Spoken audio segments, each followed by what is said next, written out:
So it's the spring thaw. We have ourselves a pooper dumpster for the dogs to poop. And in here you've got a container which will actually hold your bags. So I'm going to go ahead and peel this back off and stick this on the side of our little garbage can.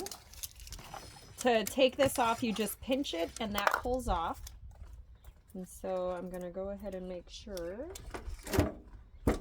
Stick that on there, pull that off, make sure it's firmly on there, and then this just slides back over the top. We're going to go ahead and put our garbage bags in there.